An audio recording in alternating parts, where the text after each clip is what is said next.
नमस्कार दोस्तों, मैं डॉक्टर राकेश शर्मा। दोस्तों, हम आज फिर एक नया टॉपिक लेके आपके सामने उपस्थित हुए हैं। दोस्तों, यहाँ पे क्लाइमेट चेंज और बायोडाइवर्सिटी के नाम से टॉपिक होते हैं दोस्तों। के बाद ये सभी एग्जाम्स जितने भी होते हैं उनमें सभी में यहाँ से एक क्वेश्चन होता है। तो मैं यहाँ पे एक ये टॉपिक भी मेरी इच्छा थी कि मैं भी ये भी तैयार करूँ आपके लिए।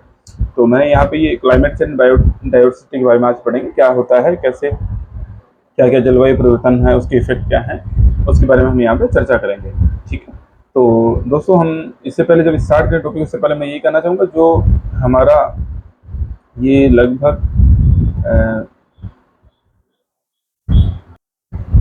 इस हमारे चैनल पे स्टडी को लेकर के जो हम स्टडी करवा रहे हैं अभी किसी एग्जाम के लिए, उसको लगभग ये 56वां टॉपिक होगा। इससे मैं पहले हमने 55 वीडियो हम डाल चुके हैं दोस्तों। तो उसमें मैं यही कहूँगा, जब भी आप हमारे चैनल पर नए आए तो आप हमारे चैनल को जरूर सब्सक्राइब कर लें, जिससे कि आपको हर बार नए नए वीडियो मिल सके और जो पहले अपन ने वीडियो डाले हैं वो भी आप देख सकें। सब्सक्राइब करेंगे तो आपको सभी वीडियो वहाँ पे दिख जाएंगे। ठीक है दोस्तों, मैं यहीं से अपनी बात स्टार्ट करूँगा। जलवायु परिवर्तन होता है क्या दोस्तों? सबसे पहला तो कारण क्या, जलवायु परिवर्तन कैसे हुआ, क्या होता है? इसका मतलब ये हुआ दोस्तों कि जो मानवीय गतिविधियां हैं जितने भी, उनकी वजह से जो तापमान है और मौसम में होने वाले दीर्घकालीन जो परिवर्तन होते हैं उसी को जलवायु परिवर्तन कहा जाता है।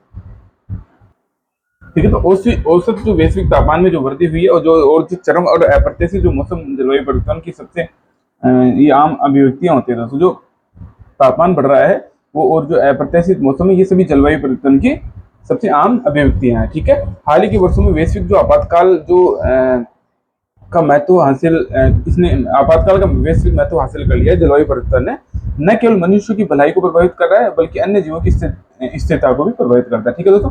तो हाल ही के दशकों में कोयले और जीवाश्म के ईंधनों के जलने और वनों की कटाई कर ग्रीन हाउस गैसें, दोस्तों ये ग्रीन हाउस गैसें हैं, दे रखी है यहाँ पे टॉप पे। तो मुख्य रूप से इसके अंदर ग्रीन हाउस गैसों के बारे में हम पढ़ेंगे। अब ग्रीन हाउस गैसें कौन कौन सी होती है? कार्बन डाइऑक्साइड होती है, मीथेन होती है, नाइट्रस ऑक्साइड होती है। ठीक है। इसके उत्सर्जन के भारी उत्सर्जन में जलवायु जो परिवर्तन है इसके मुख्य कारक होते हैं। जो ग्रीन हाउस गैसेज हैं दोस्तों, CO2, मीथेन और नाइट्रस ऑक्साइड, इनका उत्सर्जन भारी मात्रा में वृद्धि हो गई है, जिससे जलवायु परिवर्तन जो मुख्य चालक होते हैं ग्रीन हाउस गैसें।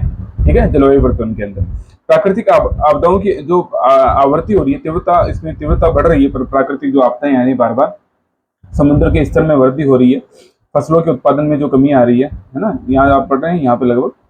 ठीक है। आप देखें, जैव विविधता का नुकसान जलवायु परिवर्तन के मुख्य परिणाम। जो जैव विविधता है अपनी, जो विभिन्न प्रकार की जीव जंतु जो अपने पेड़ पौधे आदि पाए जाते हैं, उनकी जो विविधता थी उनमें भी अभी कमी आने लगी है, क्योंकि ये जलवायु परिवर्तन का ही नुकसान है। ठीक है दोस्तों। स्पष्ट शमन के उपायों में ग्रीन हाउस गैसों के उत्सर्जन में महत्वपूर्ण कमी और भूभाग के वन आवरण में वृद्धि शामिल है। ठीक है। इसके जो अगर इसका खत्म करना है, जलवायु परिवर्तन के जो इसकी वजह से जो भी नुकसान हो रहे हैं उनको अगर खत्म करने हैं, ग्रीन हाउस गैसों के उत्सर्जन है उसमें अगर कमी लानी है, तो जो भूभाग है पृथ्वी का, उसमें वन के आवरण को बढ़ाना होगा, पेड़। इसीलिए दोस्तों आजकल एक नया एक पेड़ माँ के नाम राजस्थान में भी एक नई मुहिम चली है, जिसमें मुख्यमंत्री और जो सेंट्रल है दोनों इन्वॉल्व हो रहे हैं। तो वहाँ पे वन को जो आवरण है उसको बढ़ाने के लिए, पेड़ पौधे को बढ़ाने के लिए ये यहाँ एक चला रहे हैं अभियान दोस्तों। इसको लेकर के जो ये जलवायु परिवर्तन, इसको लेकर के भी पेरिस जो है, जहाँ पे 2015 में आयोजित हुआ था कॉन्फ्रेंस ऑफ पार्टीज, COP21 के नाम से, कॉन्फ्रेंस ऑफ पार्टीज के नाम से, कानूनी रूप से बाध्यकारी संधि के रूप में ग्लोबल वार्मिंग को पूर्व औद्योगिक स्तरों की तुलना में 2% डिग्री सेंटीग्रेड नीचे लाना, तापमान को इतना नीचे लाने की शर्त रखी गई है वहां पे, है ना, बाध्यकारी संधि की गई है। ठीक है भाई। जो अपने जो ग्लोबल वार्मिंग हो रही है, वो जो औद्योगिक क्रांति आई है दोस्तों, अभी जो वर्तमान में पिछले 100 सालों में जो औद्योगिक क्रांति है, उससे पहले जो तापमान था उससे नीचे लेकर जाना है। बेहतर होगा कि 2100 तक 1.5 सेंटीग्रेड तक सीमित कर दिया जाए इस तापमान को। लगभग 2100 जो ईस्वी आए उससे 1.5 डिग्री सेंटीग्रेड तक ही बढ़ावा सीमित कर दिया जाए, इससे ज्यादा नहीं बढ़े। हालांकि वर्तमान में उत्सर्जन की प्रतिशत दुनिया सदी के अंत तक 3 से 4 डिग्री सेंटीग्रेड ग्लोबल वार्मिंग की ओर बढ़ रहा है। वार्मिंग यानी गर्मी, जो तापमान है वो इतना बढ़ रहा है अभी इस दुनिया की सदी के अंत तक, 2100 की ईस्वी तक, है ना, इतना बढ़ रहा है। लेकिन इसको यहाँ तक सीमित करने की उम्मीद की गई है कि इस बाध्यकारी नीति के तहत नवंबर 21 में ग्लासगो में आयोजित COP26, ये भी कॉन्फ्रेंस ऑफ पार्टीज का 26वां जो सम्मेलन था, इसमें इस आगे की चर्चा की गई है कि कई देशों ने 2050 तक नेट जीरो कार्बन उत्सर्जन तक पहुंचने और वनों की कटाई को समाप्त करने का संकल्प लिया गया है। ठीक है। जो 1.5 डिग्री सेंटीग्रेड लक्ष्य रखने के लिए आवश्यक है। ठीक है। हालांकि इन प्रतिज्ञाओं के कार्यान्वयन के बाद भी वृद्धि लगभग 2.4 डिग्री सेंटीग्रेड। ये क्वेश्चन दोस्तों, ये 2.4 डिग्री सेंटीग्रेड जब मैंने लगभग 2019 से 20 के अंदर एग्जाम दिया था आरएस का, वहां पूछा गया था कि कितना सेंटीग्रेड तापमान बढ़ने की उम्मीद है। तो ये क्वेश्चन के बाद आता है ऐसा ना, इसको भी आप एक बार देख लीजिए। इन सभी प्रतिज्ञाओं के बाद भी कितना वृद्धि होने के चांसेस, जो यानी सदी के अंत तक, तो 21वीं सदी के अंत तक, तो 2.4 डिग्री सेंटीग्रेड तक उम्मीद है कि ये इतना तापमान तो बढ़ेगा ही बढ़ेगा, कितनी भी कोशिशें कर ली जाए। ठीक है, अब जो जलवायु परिवर्तन है उसके कारक क्या क्या है? एक तो ग्रीन हाउस गैसों का उत्सर्जन है। तो अब ग्रीन हाउस, ये क्वेश्चन आता है यहाँ से, ग्रीन हाउस गैसें कौन कौन सी है? तो ये सबसे बड़ा कि सबके साथ कंफ्यूजन होता है कि ग्रीन हाउस गैसें कौन कौन सी है। तो अपने को पता होना चाहिए, कार्बन डाइऑक्साइड सबसे ज्यादा जो मात्रा में सीक्रेट होता है वो कार्बन डाइऑक्साइड है, मिथेन है, फिर उसके बाद में फिर सीमित मात्रा नाइट्रस ऑक्साइड है ना, नाइट्रोजन नहीं है, या नाइट्रोजन भी ऑप्शन में दिया जाता है लेकिन वो नाइट्रोजन नहीं होकर के नाइट्रस ऑक्साइड होता है, जिसका ग्रीन हाउस गैसों में के रूप में जाना जाता है। ठीक है, ग्रीन हाउस गैसों के उत्सर्जन में लगभग बढ़ती जलवायु परिवर्तन का प्राथमिक कारण, ये ग्रीन हाउस कैसे हैं, ये मुख्य रूप से यही कारण है इसका, जलवायु परिवर्तन का। ठीक है, हाल के दशकों तक वायुमंडल का तापमान एक उचित सीमा के भीतर बनाए रखा गया था, क्योंकि पृथ्वी पर पड़ने वाली सूर्य की जो किरणें रोशनी अंतरिक्ष में वापस प्रवर्तित हो जाती थी, जबकि बाकी गर्मी बन जाती। ठीक है, जो पृथ्वी और वायुमंडल के जीवन रूपों को निर्वाह के लिए पर्याप्त गर्म रखती है। ग्रीन हाउस गैसों का संचय जल वाष्प के साथ मिलकर के वायुमंडल में एक पारदर्शी परत बनाता है, जो पृथ्वी की सतह से उत्सर्जित अवरक्त किरणों को, शुद्ध ऊष्मा ऊर्जा को फंसाती है और इसे पृथ्वी की सतह पर वापस विकिरण कर। इसमें ये बताया कि जो सूर्य की जो रोशनी, सूर्य से आने वाली जो विकिरणें हैं, वो क्या होती थी, पृथ्वी से टकरा करके ऊष्मा के रूप में वापस चली जाती थी, लेकिन जो वहाँ पे एक परत बन गई है ग्रीन हाउस गैसों की वजह से, जिससे कि ये ऊपर वापस नहीं जा पाती और यहीं रुक जाती है और नीचे पृथ्वी को गर्म करने में हेल्प करती है। ठीक है, ठीक है, तो अवरक्त विकिरण, ठीक है, शुद्ध ऊष्मा पृथ्वी पर वापस विकिरित तो कर दी जाए, इस तापमान में वृद्धि ग्रीन हाउस प्रभाव का योगदान करती है। दोस्तों में जो अमेरिका, ब्रिटेन, यूरोपीय संघ, Canada, Australia and Japan and रूस, ये प्रमुख जो CO2 उत्पादक देश है, विश्व का जो 61% जो उत्सर्जन होता है इन गैसेस का, जो ग्रीन हाउस गैसेस होता है, इन्हीं देशों के द्वारा किया जाता है। अब चीन सबसे ज्यादा, जैसे चीन का कितना हो गया CO2 उत्सर्जन में जो योगदान है वो है 27% उत्सर्जित करता है। ठीक है, सबसे ज्यादा प्रेजेंट में कौन करता है? चीन। ठीक है, बाकी ये अन्य देश जो हैं 61% ये लोग भी करते हैं। उसके बाद अमेरिका आता है 11%। ठीक है, और भारत का है 6.6% ग्रीन हाउस गैसेस का उत्सर्जन करता है, और इसका स्थान जो है भारत का, वो प्रति व्यक्ति के आधार पर भारत 9वें स्थान पर है इसमें उत्सर्जन के स्थान, है ना, CO2 के उत्सर्जन। ठीक है, तो ये कोई इंपॉर्टेंट क्वेश्चन नहीं है, पर फिर भी अगर कोई गलती से कोई क्वेश्चन आ जाता है कि प्रति व्यक्ति के आधार पर भारत द्वारा कितना ग्रीन हाउस गैसों का उत्सर्जन किया जाता है, तो वो है लगभग 9वें स्थान। ठीक है, ग्रीन हाउस गैसों का उत्सर्जन मुख्य रूप से ऑटोमोबाइल जो सेक्टर है, जो ये ऑटोमोबाइल में जैसे गाड़ी आती है ना, उद्योग होते हैं, जितने उद्योगों के लिए जीवाश्म ईंधन जैसे कोयला, तेल, प्राकृतिक गैस के जलने के कारण होता है, जिसके परिणामस्वरूप उनके निष्कर्षण के साथ साथ खपत के दौरान कार्बन उत्सर्जन होता है। औद्योगिक क्रांति से पहले वायुमंडल में CO2 की मात्रा जो थी 200, कई बार ये क्वेश्चन ऐसा आ जाता है, बहुत रेयरली होता है, पर औद्योगिक क्रांति से पहले कितनी ppm की मात्रा थी CO2 उत्सर्जन की, और औद्योगिक क्रांति के बाद में यहाँ बढ़कर अब कितनी हो गई 2019 से, तो 412 ppm हो गई है। ठीक है, वायुमंडलीय तापमान में वृद्धि में से महासागर के तापमान में भी वृद्धि होती है। वायुमंडलीय तापमान में अगर वृद्धि होगी, अपने एनवायरमेंट में अगर वृद्धि होगी तापमान में, तो महासागर के तापमान में भी वृद्धि होगी। महासागर में जब, तो इसके वैश्विक कार्बन के महासागर वैश्विक कार्बन चक्र की महत्वपूर्ण भूमिका निभाते हैं और मानवीय गतिविधियों से उत्सर्जित कार्बन डाइऑक्साइड का लगभग 25% हटाते हैं। ठीक है, इसके अलावा कुछ CO2 समुद्र के पानी में घुलकर कार्बोनिक एसिड भी छोड़ती है। ठीक है, जो समुद्र के पानी की अम्लता को बढ़ाता है, ये समुद्री पानी को अम्लता बढ़ाता है। ठीक है, समुद्र का बढ़ता तापमान और अम्लीकरण न केवल कार्बन सिंक के रूप में कार्य करने की क्षमता को कम करता है। ठीक है, तो यहाँ पे समझने का मोटा मोटा है कि जो औद्योगिक क्रांति थी उससे पहले जो कार्बन डाइऑक्साइड के उत्सर्जन की मात्रा थी वो 280 ppm थी, और उसके बाद में अब बढ़ के 412 ppm हो गई है। ठीक है, और जो ये वायुमंडलीय तापमान वृद्धि तो इससे महासागरों के तापमान में वृद्धि, तो महासागरों के तापमान में इनसे वृद्धि के कारण क्या होगा कि जो बर्फ जमा है वो पिघल करके इनमें जाती रहेगी, जैसे कि पृथ्वी में जो एक पानी की जो मात्रा है समुद्रों में इनमें बढ़ जाएगी। ठीक है, तो अब इसके आगे अपन देखेंगे, इसमें ज्यादा महत्वपूर्ण कुछ भी नहीं है, केवल महत्वपूर्ण है वो है जो ग्रीन हाउस गैसेस कौन कौन सी है। ठीक है, इसमें ज्यादा इंपॉर्टेंट कुछ भी नहीं। अब इसमें मांस, दूध की जो बढ़ती मांग है, पशुधन की जो आबादी है उसमें बढ़ती जा रही है, पशुधन की आबादी बढ़ती जा रही है। उसके जो कारण देख रहे हैं अपन ग्रीन हाउस गैसेस उत्पादन की। ठीक है, अब पशुधन पालने के लिए भारी मात्रा में भूमि और चारागाह कृषि भूमि में परिवर्तित किया जा रहा है। इनमें जो अपनी जो भूमि है उसको क्या करें, कृषि भूमि के अंदर परिवर्तित किया जा रहा है जो ठीक है, और जुगाली करने वाले जितने भी जानवर होते हैं, जैसे ये जो जानवर होते हैं दोस्तों, ये जुगाली करने वाले, या जुगाली करने वाले जो जानवर रहते हैं, गाय, भैंस, भेड़ है, भोजन जो पचाते हैं इसमें सूक्ष्म जीवों द्वारा एंट्रिक किण्वन के माध्यम से बड़ी मात्रा में मीथेन का उत्पादन करते हैं। अब ये भी कई बार क्वेश्चन पूछा जाता है कि मीथेन का उत्पादन किन के द्वारा, तो जानवरों के नाम दे, जानवरों के द्वारा। ऐसा तो ये जुगाली करते हैं ना, उसकी वजह से ये मीथेन गैस का उत्पादन होता है ना, जिससे वायुमंडल में ग्रीन हाउस गैसों में वृद्धि होती है।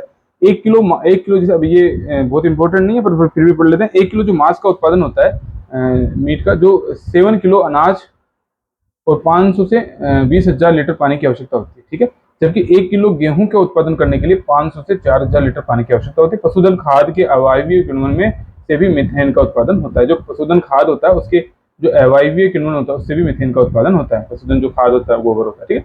वायुमंडल में उत्सर्जित नाइट्रस ऑक्साइड का मुख्य प्राकृतिक स्रोत बिना जूती मिट्टी और अपशिष्ट जल से प्राप्त नाइट्रोजन आधारित कार्बनिक पदार्थों पर सूक्ष्म जीवों की क्रियाशीलता भी है। सूक्ष्म जीव जो इन पे क्रियाशील होते हैं, इन पे क्रिया करके ये मीथेन का नाइट्रस ऑक्साइड का उत्पादन करते हैं, ठीक है। शेष नाइट्रस ऑक्साइड का मानवीय गतिविधियों विशेषकर कृषि से भी प्राप्त होती है, ठीक है। तो ये आप इसको रफली पढ़ लें कि किन किन चीजों से इनका उत्पादन होता है, तो अपने को रफली आइडिया होगा। तो अपन कभी क्वेश्चन आ जाता है कि किससे इसका उत्पादन होता है नाइट्रस ऑक्साइड का, तो अपन को वहां पे आंसर करने में ईजी होता है। कभी कृषि से, सूक्ष्म जीवों के किण्वन, सूक्ष्म जीवों की क्रियाशीलता, जो अपशिष्ट पदार्थ होते हैं उन पर क्रियाशीलता से, तो ऐसे है ना। कई किसान आवश्यकता से अधिक मात्रा में उर्वरक डालते हैं। हालांकि सूक्ष्म जीवों द्वारा नाइट्रिकन और विनाइट्रिकन प्रक्रिया के कारण मिट्टी से नाइट्रस ऑक्साइड का उत्सर्जन होता है। कृत्रिम जैविक दोनों प्रकार के उर्वरक मिट्टी में नाइट्रोजन की मात्रा में सूक्ष्म जीव क्रिया के कारण बढ़ाते हैं। जैविक नाइट्रस ऑक्साइड का उत्सर्जन होता है। हालांकि जैविक उर्वरक और कृत्रिम उर्वरकों की तुलना में नाइट्रोजन को धीरे धीरे छोड़ते हैं, जिससे उपलब्ध होते हुए इसका अधिकांश भाग पौधों द्वारा अवशोषित कर लिया जाता है। कृत्रिम ये जो एक्स्ट्रा जो होती है, कई बार पौधे जो होते हैं वो इनको अवशोषित भी कर लेते हैं, लेकिन फिर भी क्या होता है, मात्रा बहुत ज्यादा होगी तो वो एनवायरनमेंट में जाकर के, एनवायरमेंटल जो कंडीशन है उसमें जलवायु जो परिवर्तन है उसमें हेल्प करती है, ठीक है। कृत्रिम उर्वरक नाइट्रोजन को तेजी से छोड़ते हैं, जिसका उपयोग पौधे तुरंत नहीं कर सकते। इस प्रकार अतिरिक्त नाइट्रोजन सूक्ष्म जीवों को नाइट्रस ऑक्साइड में परिवर्तित करने के लिए उपलब्ध हो जाते हैं। वर्तमान वायुमंडल CO2 की सांद्रता कम से कम 2 मिलियन वर्षों में किसी भी समय की तुलना से अधिक है। अभी जो वायुमंडल में CO2 की मात्रा 2 मिलियन वर्षों से में किसी भी समय की तुलना में बहुत अधिक है इसी समय पे। मीथेन और नाइट्रस ऑक्साइड है, वो भी पिछले 8 लाख जो वर्ष हैं उसके समय की तुलना में अभी इसकी मात्रा बहुत ज्यादा है। अब ये साइबेरिया, कनाडा, ग्रीनलैंड, अलास्का, तिब्बती पठार जो आर्कटिक क्षेत्र होते हैं, है ना, क्षेत्र में व्यापक रूप से जो फैली हुई परमोफ्रास्ट स्थायी रूप से जमी हुई मिट्टी है कि ऊपरी जो मिट्टी में मृत पौधों से बचा हुआ जो कार्बन की मात्रा में मौजूद होता है, जो ठंड के कारण सड़ व विघटित नहीं हो पाते हैं। ग्लोबल वार्मिंग के कारण परमोफ्रास्ट के पिघलने से सूक्ष्म जीवों द्वारा इस प्रकार के अपघटन आसान हो जाता है, जिससे वायुमंडल में अतिरिक्त मात्रा में कार्बन डाइऑक्साइड का, मीथेन का ऑक्सीजन होता है। तो ये आप पढ़ोगे दोस्तों इसको, लैंग्वेज को, तो आपको अपने आप समझ में आने लग जाएगा कि क्या कहना चाह रहा है। इसमें बहुत ज्यादा समझने की, रटने की चीजें नहीं है, समझने की चीजें हैं। और यहाँ वनों की कटाई है, वनों की कटाई से भी क्या होगा, जो खेती करने के लिए क्या करें लोग, आज के समय में जो खेती भूमि चाहिए खेती करने के लिए, तो वहाँ के वनों की, अगर वन है तो वहाँ से उनकी कटाई कर रहा है। जैसे किसान परिवार में स्थायी अवधि उपभोग के लिए फसल उगाने के पेड़ को काटते हैं। पूर्व औद्योगिक काल में भी विभिन्न प्रकार के माध्यम से उत्सर्जित CO2 की मात्रा और पौधों द्वारा अवशोषित मात्रा के बीच संतुलन था। पहले तो क्या था, जो उत्सर्जित मात्रा थी और पौधों द्वारा अवशोषित मात्रा थी, वो उसमें संतुलन था। लेकिन जब पौधे कम हो गए तो उसकी वजह से क्या, CO2 की मात्रा जो वायुमंडल में उसकी मात्रा अधिक हो गई है। औद्योगिक क्रांति के बाद प्रवृत्ति बदलने लगी। वनों की कटाई का बढ़ता अनुपात शहरीकरण, औद्योगिक गतिविधियों को बड़े पैमाने पर कृषि की जो मांग से प्रेरित है। एक नए उपग्रह मानचित्र के संकेत दिया गया है कि पिछले 2 दशकों में खेतों की फसलों का 1 मिलियन अतिरिक्त किलोमीटर स्क्वायर भूमि को बढ़ाया गया है। इस नए विस्तारित भूमि के लगभग आधे हिस्से ने जंगलों व अन्य परिस्थिति तंत्रों को बदल दिया। यानी जो भूमि थी, अभी एक नया मानचित्र है, उसमें जो पहले वन क्षेत्र था वो अभी काफी कम हो गया है।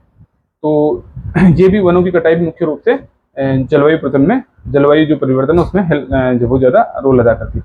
हाल ही के दशकों में वर्षारोपण फसलों जैसे कि तेल, ताड़, कॉफी, चाय, रबड़ आदि को उगाने, मवेशी पालन और खनन के लिए वन की मांग की भारी मात्रा में वृद्धि हुई है, जिससे वन क्षेत्र में कम हो रहा है। विश्व वन्य जीव कोष, ये WWF है, विश्व वन्य जीव कोष, दुनिया भर के में निगरानी किए गए 370 मिलियन हेक्टेयर में से 2004 से 2017 के बीच 43 मिलियन हेक्टेयर से अधिक जंगल खो गए। अब 377 मिलियन जो हेक्टेयर जो जंगल थे, उसमें से 43 मिलियन जो हेक्टेयर जो जंगल है वो अभी कम हो गए। अमेजन वर्षा वन दुनिया का सबसे बड़ा उष्ण कटिबंधीय वर्षा वन है, जो 5 मिलियन किलोमीटर स्क्वायर से अधिक क्षेत्र में फैला हुआ है।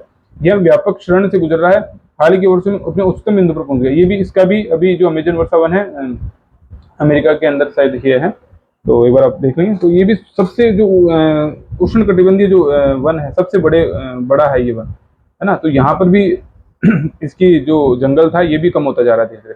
नेशनल ज्योग्राफी के अनुसार 50 वर्षों में लगभग 17% अमेज़न जो वर्षा वन है वो नष्ट हो गए हैं।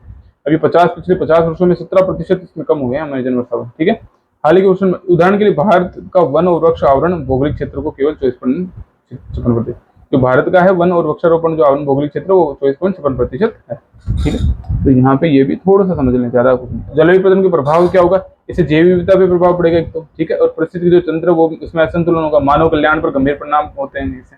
जलवायु परिवर्तन का सबसे महत्वपूर्ण प्रमाण CO2 के स्तर, वैश्विक तापमान और मौसम के पैटर्न की उपलब्धता दीर्घकालीन डेटा है। यानी जो CO2 के स्तर जो बढ़ता जा रहा है वो, वैश्विक तापमान जो बढ़ता जा रहा है और मौसम का जो परिवर्तन हो रहा है वो, ये इसकी दीर्घकालीन अपन को दिख रहा है कि इसके जो दीर्घकालीन इफेक्ट क्या आ रहे हैं। आने वाले दशकों में जलवायु परिवर्तन के प्रभाव उपलब्ध आंकड़ों के विश्लेषण के आधार पर प्रकाशित मॉडल पर आधारित है।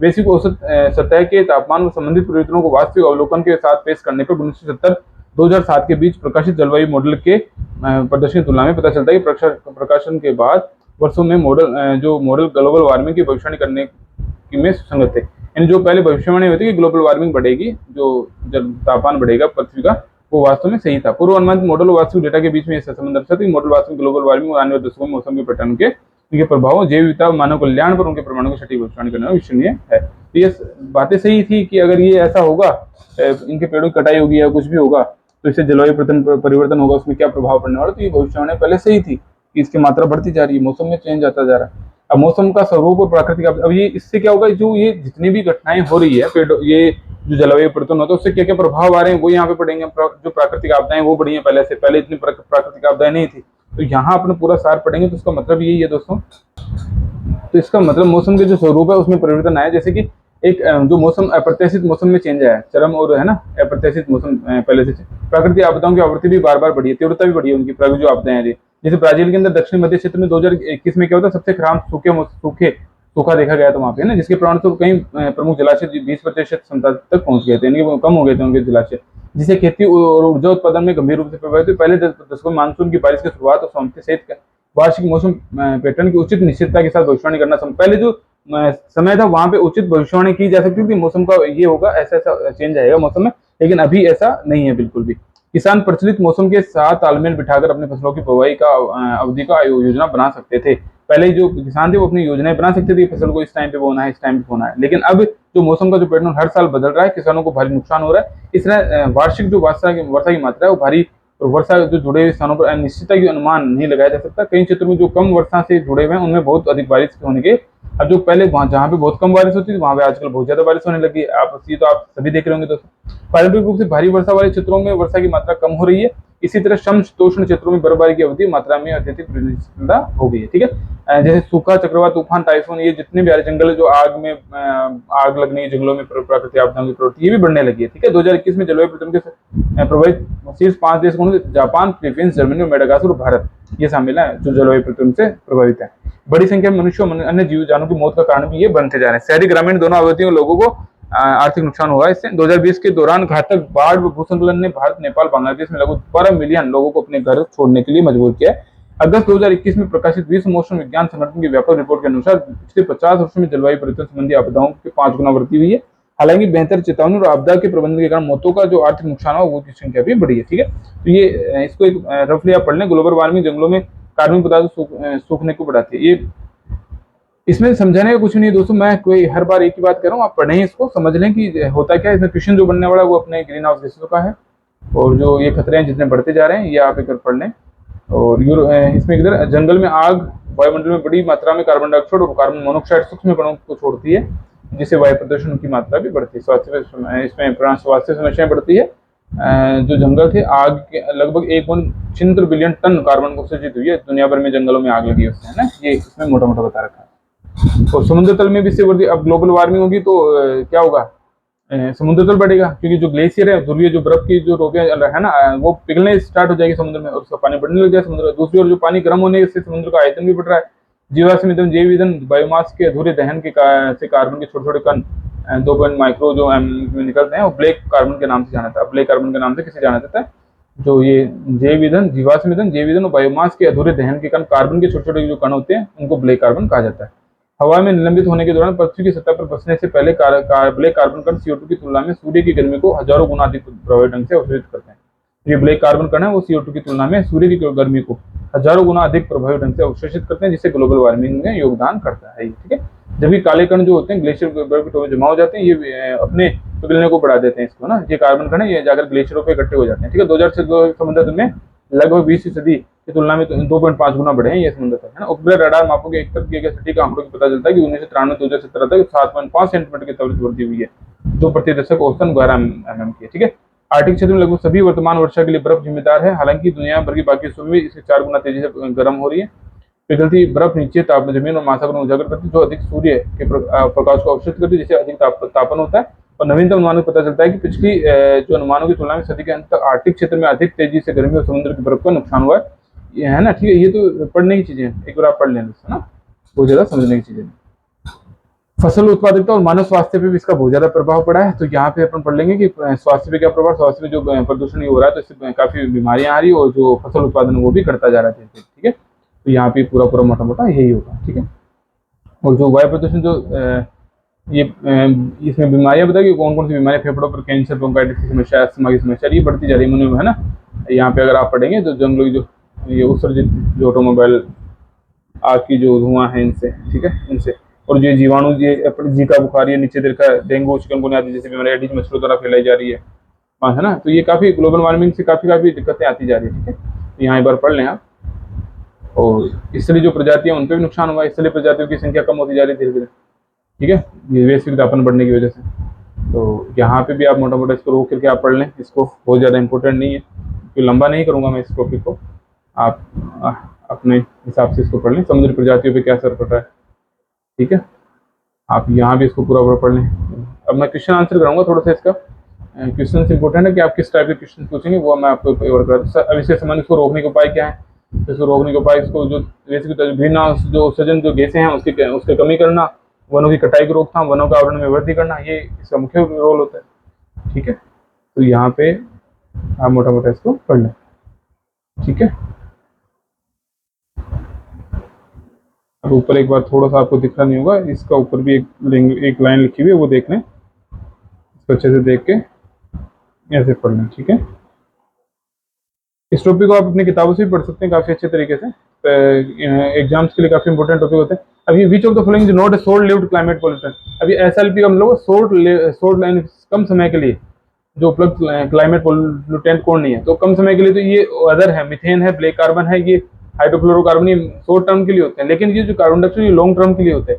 शॉर्ट लिव्ड क्लाइमेट पॉल्यूटेंट्स जो are those climate pollutant that remain in the atmosphere for a much shorter time, बहुत कम समय के लिए जो उपलब्ध होते हैं वो होते हैं ना, then longer lived climate pollutant. अब सच एज कार्बन जो लॉन्गर लाइव्ड क्लाइमेट पॉल्यूटेंट होते हैं वो है कार्बन डाइऑक्साइड। ठीक है, दे आर इंक्लूड मिथेन। अब इसके अंदर कौन कौन से शॉर्ट लाइव्ड के अंदर क्लाइमेट है, फ्लोरिनेटेड गैसेज होती हैं, हाइड्रोक्लोरोकार्बन होता है, ब्लैक कार्बन होते हैं ना, देयर लेटर पढ़ लेते हैं।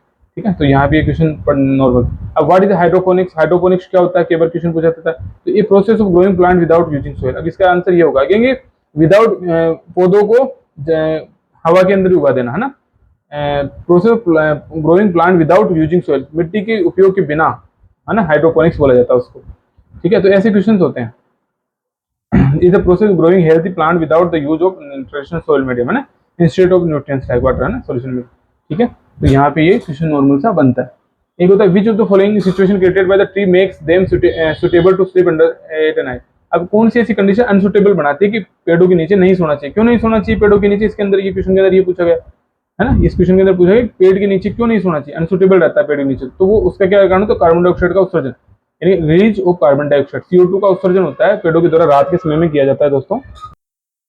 विच of the following define rotation of crops. अब रोटेशन ऑफ द क्रॉप्स फसलों को रोटेट करके क्यों उगाया जाता है, तो उसकी फर्टिलिटी को मेंटेन करने के लिए। तो इसका यहाँ आंसर क्या होगा, ये होगा different crops are grow in succession to maintain the soil fertility. जो उर्वरकता है मिट्टी की उसको बनाए रखने के लिए क्रॉप्स को रोटेशन करके उगाया जाता है। ठीक है, which of the following are the harmful. अब एक क्वेश्चन है, पर थोड़ा सा आपको दिख रहा नहीं होगा। Which of the following following are the harmful effect of volatile organic compound. अब इसका हार्मफुल इफेक्ट, वोलेटाइल जो ऑर्गेनिक कंपाउंड उसका हार्मफुल इफेक्ट क्या है, इसमें ऑल ऑफ द रहेगा, क्योंकि इसकी वजह से कैंसर भी होता है, विजुअल डिसऑर्डर और इरिटेशन ऑफ द आई हो सकता है। जो वोलेटाइल ऑर्गेनिक कंपाउंड होते हैं मेनली बर्निंग जो गैसोलीन होता है, वुड होता है, चारकोल होता है, etc, है ना, वेरियस हेल्थ प्रॉब्लम होती है इसके। ठीक है, कैंसर, इरिटेशन, आई, विजुअल डिसऑर्डर भी हो सकते हैं। ठीक है, तो ये इसका आंसर होगा। The term deep ecology was coined by which, अभी डीप इकोलॉजी किसके द्वारा कॉइन की गई, तो अर्न नेचर के द्वारा, ठीक है, नेचर है ना। तो ये क्वेश्चन बहुत इंपॉर्टेंट नहीं है, इसको ज्यादा पढ़ने की जरूरत नहीं है, ये मैंने उठा लिया था कहीं से। Arrange the main level of organization in the ecology in the sequence. अब इकोलॉजी के अंदर ऑर्गेनाइजेशन क्या है, जो इकोलॉजी है अपनी, उसके अंदर सीक्वेंस क्या क्या कैसे कैसे कैसे अरेंज करेंगे उनको, तो उसमें दे रखा है दोस्तों। पहले सबसे पहले कम्युनिटी आएगी। अब इसको अगर पूरा देखें अपन तो यहाँ नीचे नोट में देख देंगे, इंडिविजुअल, पहले से एक इंडिविजुअल व्यक्ति होगा, फिर उसकी पॉपुलेशन बनती है, फिर एक कम्युनिटी होती है उसकी, है ना, फिर इकोसिस्टम बनता है, फिर बायोम बनता है, फिर बायोस्फीयर बनता है। तो ये एक सीक्वेंस होता है, ऐसे जाता है, ठीक है, ऐसे, है ना, ये आता फिर ये आता फिर ये आता, ठीक है। तो इसको एक अच्छे से याद कर लें कि ऐसे क्वेश्चन पूछ लिए जाते हैं। अगर जैव विविधता का क्वेश्चन आएगा तो ऐसे क्वेश्चन बहुत पूछे जाते हैं दोस्तों, ठीक है। Which of the following type of ecology pyramid help to explain the phenomena of biological magnification. अब ये क्वेश्चन, इस तरह का क्वेश्चन कई बार पूछा गया, बहुत सारे एग्जाम से पूछे। तो पिरामिड ऑफ एनर्जी है वो इसको समझाता है ना। The concept of pyramid of energy help to explain the phenomena of biological magnification, ठीक है। Biological magnification in the toxic substance increase in the concentration progressive hydrogen, ठीक है। तो ये बायोलॉजिकल पिरामिड ऑफ एनर्जी, ठीक है, ये समझाता है इसको, ठीक है। तो यहाँ which of the following statement are correct regarding water. अब वाटर पोल्यूशन से रिलेटेड कौन कौन से टॉपिक्स हैं, तो water pollution is not only the confined to the surface of water but it has spread to the ground water, sea and the ocean. सही बात है बिल्कुल, कि ये सरफेस वाटर से ही सीमित नहीं होता है, ये जाकर के वहाँ समुद्रों में इनमें भी मिलता है, ठीक है, pollution. The industrial discharge several inorganic organic pollutant which may help highly toxic to live with. अब ये जो इंडस्ट्रियल जितने भी जो औद्योगिक क्षेत्रों से जो जितना ऑर्गेनिक पोल्यूटेंट निकलते हैं वो सभी टॉक्सिक रूप से जाकर के इफेक्ट करते हैं ना। तो इसके अंदर दोनों कथन सत्य हैं दोस्तों, ना, ए और बी दोनों कथन सत्य हैं, है ना, ऑप्शन दोनों कोड है। अब एक्सप्लेनेशन भी सही है, क्यों सही है इसका ना, इसको एक्सप्लेनेशन आप देख लें। Which of the following, 9th question है दोस्तों, which of the following disease are caused due to poor water hygiene. अगर पुअर वाटर हाइजीन होगा तो उसकी वजह से कौन कौन से रोग होंगे दोस्तों, इसकी वजह लेप्रोसी, ट्रोकोमा और कंजक्टिविटिस तीनों रोग हो सकते हैं, ठीक ना। तो इसका आंसर तीनों दे रखा है। Water pollution is contaminant of the water body usually result of human activity. Some of the diseases which are caused by the poor water hygiene like leprosy, trauma and conjunctivitis, ये तीनों रोग होते हैं अगर पूरा वाटर हाइजीन होगा। Consider the following gases. अब इसके अंदर ग्रीन हाउस गैसों के अंदर कौन कौन सी गैस, ये क्वेश्चन बहुत ज्यादा पूछा गया है दोस्तों। तो यहाँ ये क्वेश्चन इंपॉर्टेंट है आपके, अगर इसमें से टॉपिक में से क्वेश्चन पूछा जाता है तो ऐसे क्वेश्चन बहुत ही ईजी होते हैं और बहुत ही आसानी से पूछे जाने वाले क्वेश्चन है, ठीक है, ये क्वेश्चन इंपॉर्टेंट। अब ग्रीन हाउस गैसों में कार्बन डाइऑक्साइड CO2 होता है, नाइट्रोजन नहीं होता, नाइट्रस ऑक्साइड होता है, बिल्कुल होता है, और एक वाटर वेपर होता है, वो होता है। तो यहाँ पे क्या रहेगा, green house gases gases that absorb emit radiant energy with in the thermal infrared range contribute to. अब ग्रीन हाउस कौन कौन सी है, वाटर वेपर हो सकती है, कार्बन डाइऑक्साइड होती है, मीथेन हो सकती है, नाइट्रस ऑक्साइड होती है, ओजोन हो सकती है। ये तो nitrogen is not considered, nitrogen नहीं है, सिंगल नाइट्रोजन नहीं है, तो नाइट्रस ऑक्साइड होता है, ठीक है। इसलिए आंसर ये किया है। अब नेक्स्ट है, which of the following is the main reason for the melting of ice sheet. अभी आइस जो समुद्रों की जो ये जो आइस शीट है, बर्फ है, जो बर्फ क्यों पिघल रही है, मेन रीजन इसका क्या है, तो ग्लोबल वार्मिंग है, जो तापमान, वैश्विक तापमान बढ़ रहा है, वही तो है इसकी वजह, ठीक है। तो इसके तापमान को बढ़ाने का इसका मुख्य रोल होता है ग्लोबल वार्मिंग, ठीक है।